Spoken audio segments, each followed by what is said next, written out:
आणि त्यानंतर 2024 साली इतकं मोठं बहुमत फडणवीसांना मिळेल हे कोणी स्वप्नात तरी पाहिलं होतं का?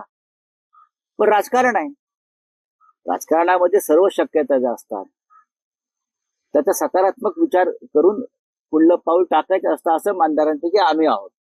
आता आमच्या नानासाहेब पटोलेंनी जर कोणाला ऑफर दिली असेल आणि ती ऑफर जर स्वीकारली असेल तर आम्ही नक्की नाना पटोलेशी चर्चा करू. नाही, पण राऊत साहेब तुम्ही म्हणता की राजकारणात सगळं काही शक्य असतं. ज्या प्रकारचं राजकारण या महाराष्ट्रात सुरू आहे सध्या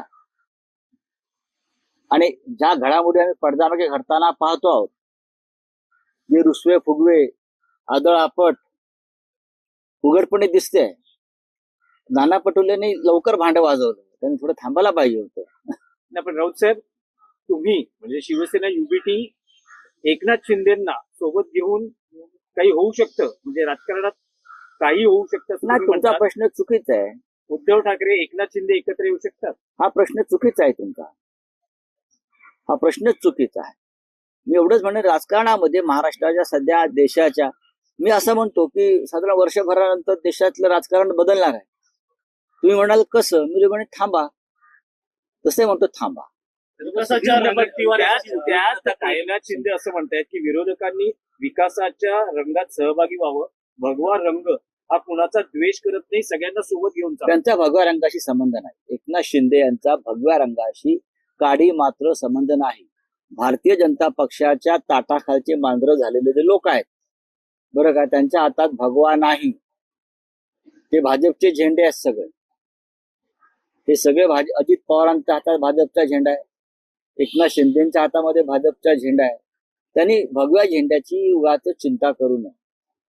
हा छत्रपती शिवरायांचा, हिंदू हृदय सम्राट बाळासाहेब ठाकरेंचा जो भगवा झेंडा आहे तो माननीय उद्धव ठाकरे यांच्या नेतृत्वाखालच्या शिवसेनेकडे, एवढंच मी सांगतो. काही वर्षापूर्वी एकनाथ शिंदे देखील काँग्रेसकडे जाणार होत्याची चर्चा होती. काही आमदार नक्कीच चालले होते.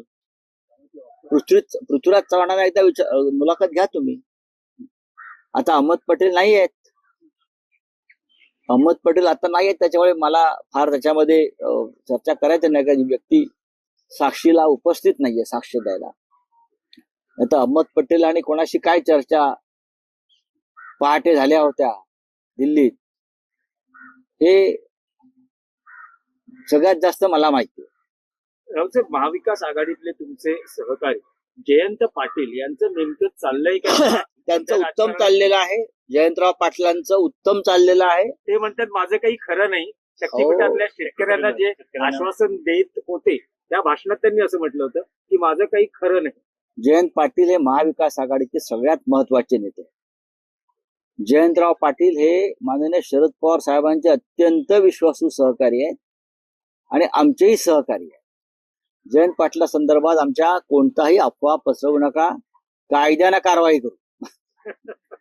पण सध्या सुधीर मुनगंटीवार हे उद्विग्न असलेले दिसत आहेत. विरोधी पक्षाची चोख भूमिका कोण? जेवढी विरोधी मंडळात तेवढी भाषण नाना पटोले साहेब जे म्हणतात आमचे, बरं का, जी का ऑफर दिली आहे त्या ऑफर मध्ये सुधीर भाऊ आहेत का चेक करायला.